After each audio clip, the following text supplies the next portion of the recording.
Hello and welcome to the Westcity Church podcast. If you'd like to get to know us more, find us at westcitychurch.com.au. We really hope that you're encouraged by today's message. I'm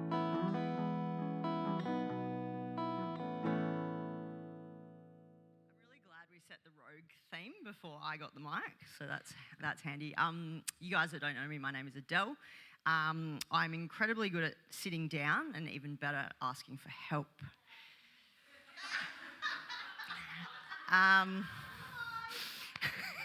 That was the correct response. So 8 weeks ago, I had a knee operation that required me not to put my foot down for 8 weeks. I could not do that, which was incredibly challenging for someone who literally wants on their gravestone, fiercely independent.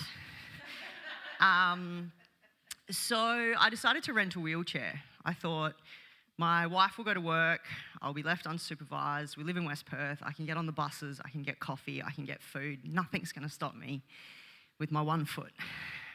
Turns out it was heaps harder than I thought.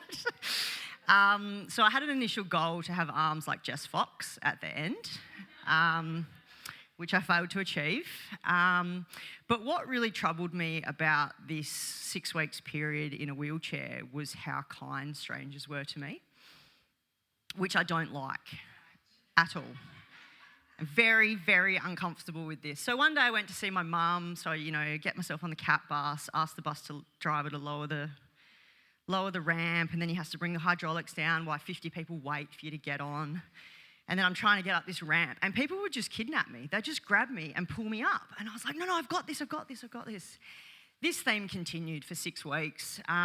So I'd been to see my mum, decided it was Friday afternoon, I was going to have a beverage, pushed myself another 1.5 kilometres into Subiaco, downhill. And then my friend said, do you want me to push you back to the bus stop? No, mate, I don't need to push back to a bus stop. And then I spent, I don't know how long and how much sweat getting back up the hill. But the most disturbing thing was that people were coming out from their houses to offer to help. So I'd worked out, given I didn't have arms the size of Jess Fox, that I could turn the wheelchair around and I could push with one leg, because my legs were a bit stronger than my arms. But literally, old people would be watering their gardens and they'd put their hose down, come across the fence, chase me up the street. And I was like, no, I'm just stupid. Like, it's not that I'm incapable, I'm just really dumb. But this really came to a head when I was in the city, go to the city all the time, we live very close by. Anyway, I was coming home and a man who I have avoided for 4 years got on the bus. I know where he sleeps, I know what he smells like, and I've decided what health problems he has. And he got on this bus and my first thought was explicit language. Because now I was trapped at the front in that disabled section. I couldn't just go to the back or get another seat. So I'm sitting there swearing under my breath, counting the stops to get off, when he turns to me and he said, what happened to your knee? And I was really, really taken aback by the kindness of a man I have crossed the road to avoid. Like literally, I know exactly where he sleeps. And I have crossed the road to avoid him all the time. And this is the dichotomy that we find ourselves in with the gospel, right? We think, our general life says be strong, be good, be smart, make money. But Jesus was supposed to come and be the king of the Jews, and he didn't. He came down and he actually was a bit broken. He literally said, I'll give my body, I'll give my blood, I'll come to the table.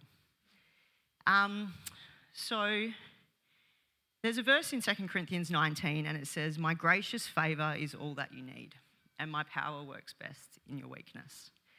So as you come to the table today, just think about that. Think about the fact that, this person who I avoided, he has a name, His name is Paddington.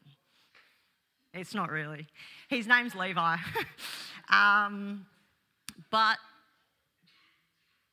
But as Christians, we're thrown into this position, aren't we, all the time? We're thrown into this position where we're deeply uncomfortable with the gospel because it's not the Old Testament, it's the gospel. So as we come to the table, just remember that God quite likes us weak, which is really awkward, but there we are. Thanks. sing that song, and it's Advent. And I wrote some notes, and to be honest with you, I just wanted to try to be coherent today. And maybe logical as well. But coherence and me are not good friends. And logic sometimes just doesn't work for me. And I probably only make rational about every 48 hours or so. I've got to have this up a bit. Yeah, thanks. Because he lives, I can face tomorrow. I have got a lot of intellectual questions about the gospel.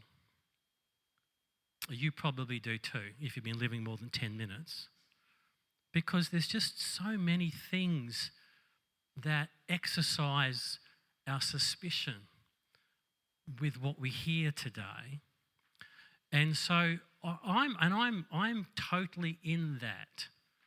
You know, I've been woke left, I've been non-woke centre, I've been intellectual and I've been not.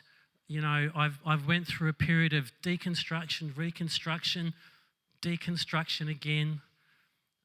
And you know what? That's all, and I think that's all extremely interesting and can be really helpful as we think about life.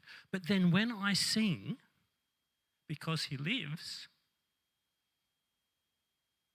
all the rest of it is, to be honest with you, is kind of extra.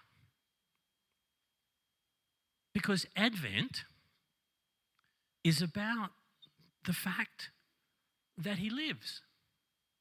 But this is not something that I can prove to you.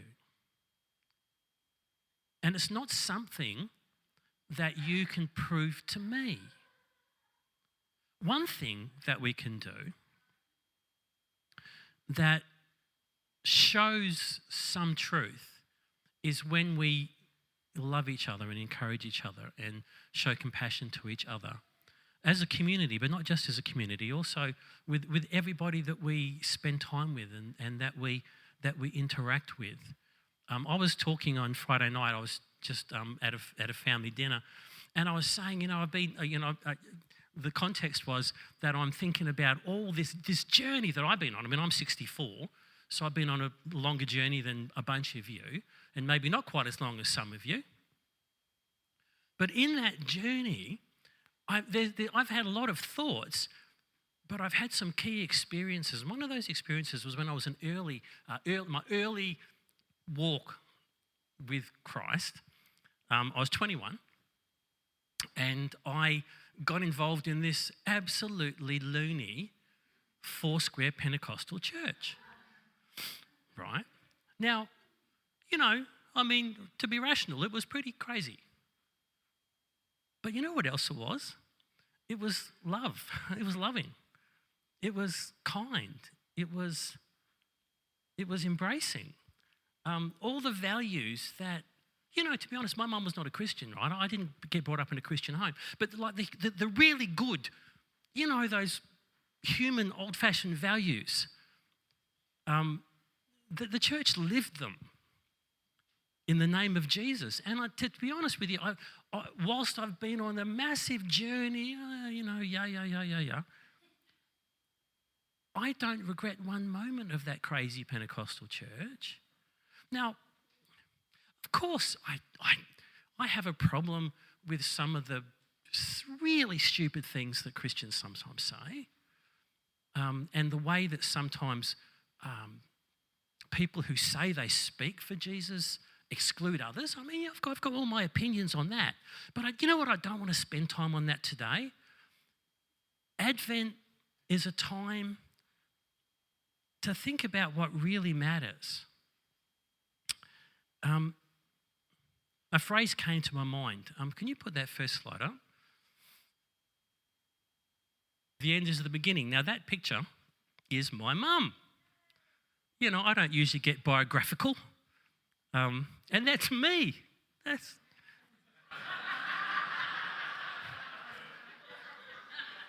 You thought Sarah was old when she got pregnant.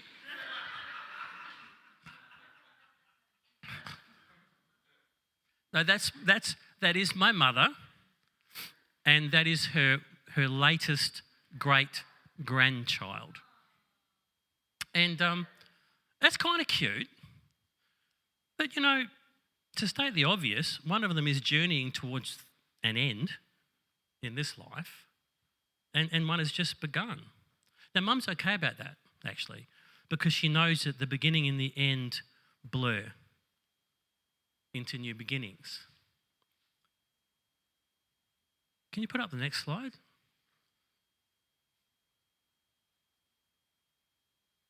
Dietrich Bonhoeffer, famous dude, he was murdered really by the SS just before his release from a political prison. Very, very famous Christian leader. And he said all those words, "This is the end for me, the beginning of life. This is the end for me, the beginning of life." And I've read that sort of stuff a lot. I've had to read like 600 books in this last 5 years for the study that I'm doing, right? But this sort of stuff, this blows my mind. This is the end for me, the beginning of life. Now, unfortunately, well-intentioned evangelical types want to turn that into a story about heaven and hell and sin and damnation. And I don't think that's what he was getting at all. I think that Bonhoeffer was saying the end is the beginning is the end. This is about Jesus. Whatever happens to me, I'm with him because he's alive. Not religious. It's not religious A, religious B, dogma A, dogma B. And if Advent is about anything, and it's about lots of things, by the way, but if Advent is about anything, it's about the fact that Jesus enters the world and says everything changes from now. All the stuff that's promised, if you could, I'm paraphrasing, this is the sort of thing Jesus said to people all the time, right? If you had have just listened, you would have known that this was coming, but you didn't listen because you never listen. Because you're always thinking about who's in and who's out and what's wrong and what's right and who's going to get there and who isn't going to get there. And I'm just here to say you've missed the flipping point entirely. It's actually about because I live. You can face tomorrow. You can face today. Whether you're depressed or whether you're on a mountaintop, whether you just had the best week you have ever had or you just had the worst news that you could ever get. Jesus kind of, again paraphrasing, Jesus is saying it's not that there isn't deep, troubling things about this life, but there's something else going on. I have a friend who talks about the seen and the unseen world, and to be honest with you, it frustrates me a bit. Because, like I'm on the one hand, I'm a bit mystical, in one part of me, but the other part of me is, he's kind of wants to have some facts. Give me some science, right? So when people talk about the unseen and the seen world, and I think, oh yeah, all right, but, I used to go to Cambodia a lot because my mum was a missionary, in Cambodia. And, there'd be a lot of talk about witch doctors and this and that and, the world that you can see, the world you can't see. And it just used to frustrate me a bit. Maybe one of the things that I've come to understand about Jesus is that Jesus is neither unseen and seen. He's both at the same time. There's something completely different about the figure of Jesus and the person of Jesus Christ that doesn't try to fit into a mold. Of course, naturally, we're humans, so we try to categorize things and put things in molds. And actually, I think it's quite a natural thing to do. But the thing about Jesus is you just can't categorize him like that. He just won't let you. It's a bit like Adele was saying. It's like we go, okay, the king has come into the world and the king is broken. What? it's a whole different thing. So how did Bonhoeffer say that? I don't know. But I think he experienced something like our story from the Gospels in reverse. I just want to read this section. It's actually John 12, verses 1 to 9. It's not going to come up. I just want to read it. It's in the Message, paraphrase. You've all heard the story 100 times. 6 days before Passover, Jesus entered Bethany where Lazarus, so recently raised from the dead, was living. Lazarus and his sisters invited Jesus to dinner at their home. Martha served. Lazarus was one of those sitting at the table with them. Mary came in with a jar of very expensive aromatic oils, anointed and massaged Jesus' feet, and then wiped them with her hair. The fragrance of the oils filled the house. Judas Iscariot, one of the disciples, even then getting ready to betray him, said, "Why wasn't this oil sold and the money given to the poor? It would have easily brought 300 silver pieces." He said this not because he cared 2 cents about the poor, but because he was a thief. He was in charge of their common funds, but also embezzled them. Jesus said, "Let her alone. She's anticipating and honouring the day of my burial. You always have the poor with you. You don't always have me." I guess what I'm saying in Advent is this was a moment of deep, intimate love and devotion. It was kind of the moment that Mary saw through the idea of this world and the next world and the seen and the unseen, and saw somehow the reality that was in front of her. She knew deeply that this end that was coming soon, it was coming soon, it was just a week before Passover, that somehow she knew that this end that was coming was actually just the beginning. Why would that be the case? Because there's something about the life of God that is beyond our imagining. It's beyond our closed boundaries. It's beyond our understanding of time even.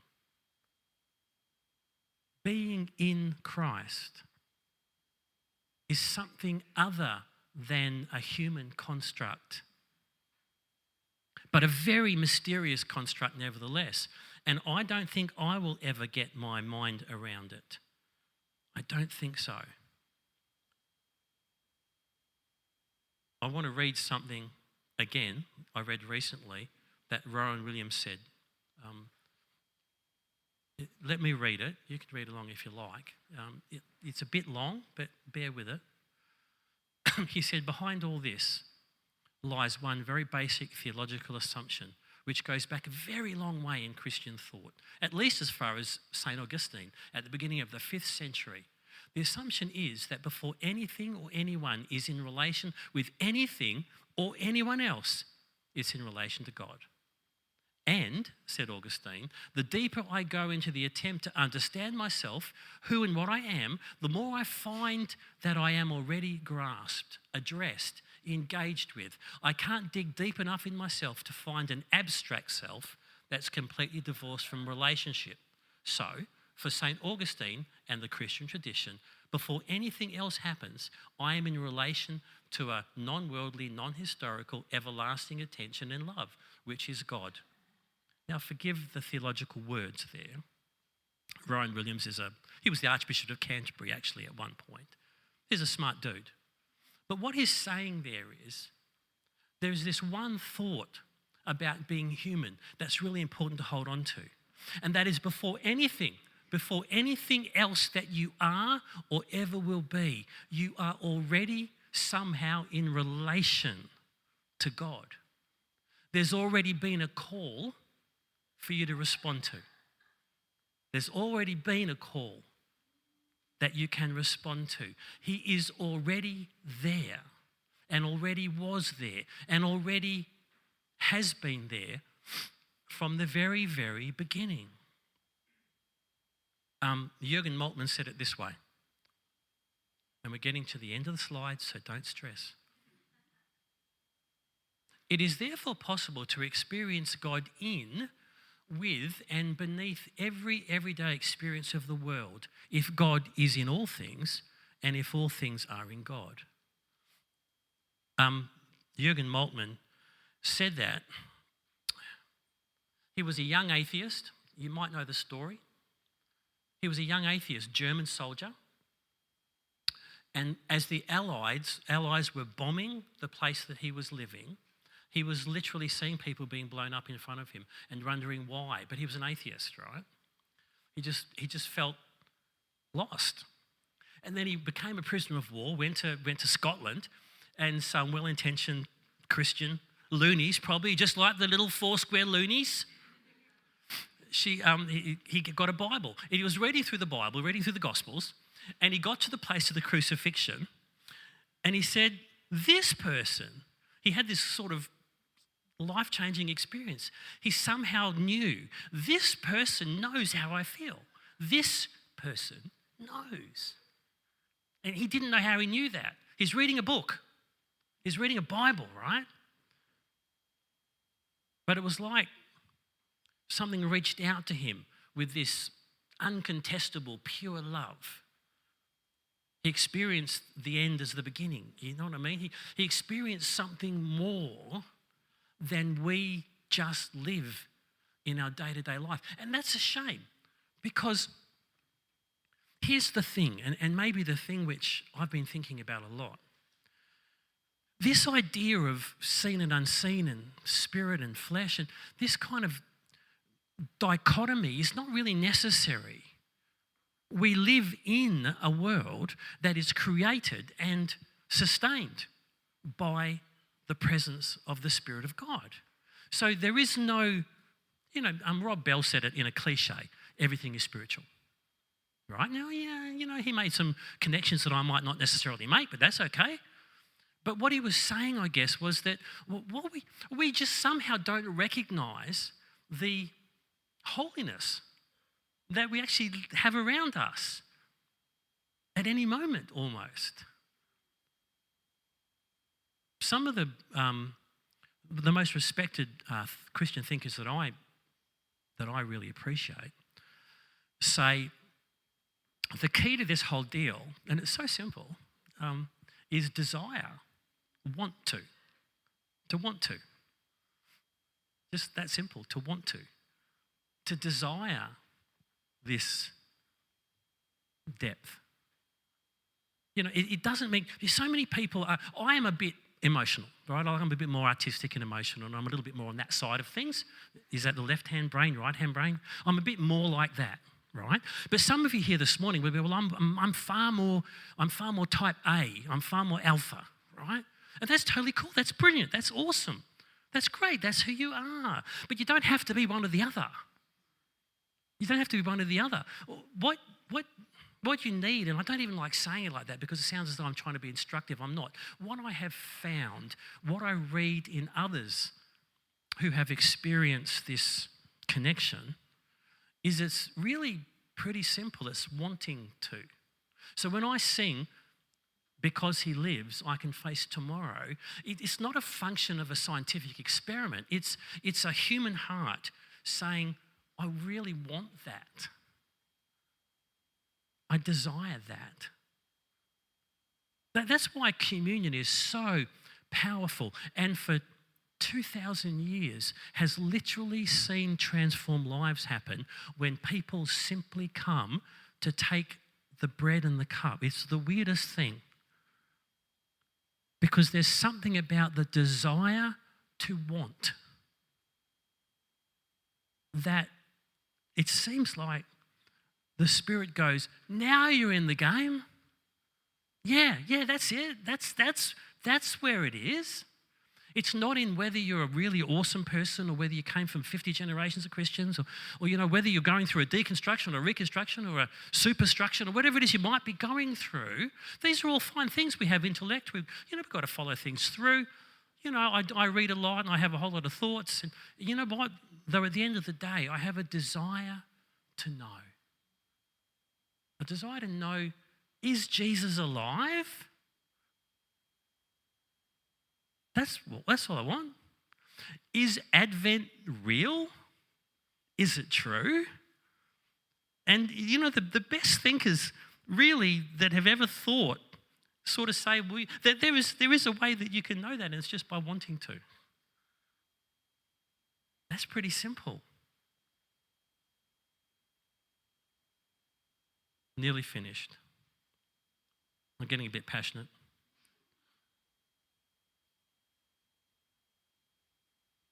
So you might ask the question, if Mary could do that and see that and pour this oil on those feet, where can I pour oil on?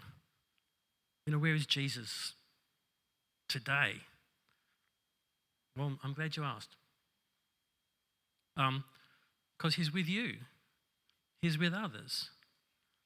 He's with those you love. He's especially with those who need that love, those who need that compassion. He's especially there.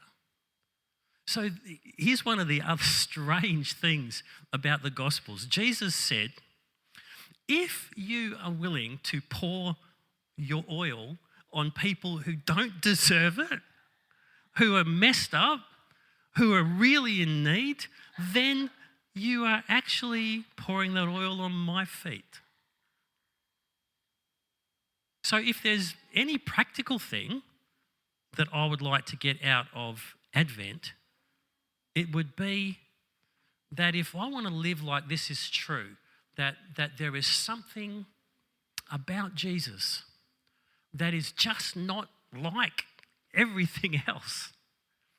It's that he calls me to see what I can do to share that love with others who haven't said, I want to know yet.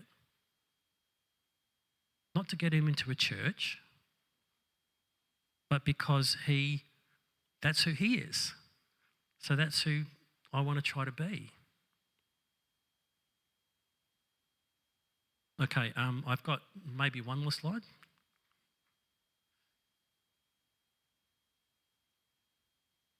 My mum's still doing it. Loony. I remember Kel's mum's still doing it.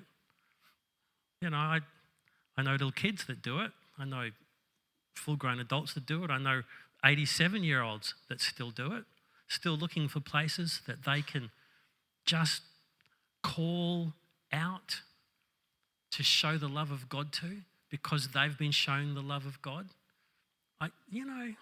That sort of gratitude.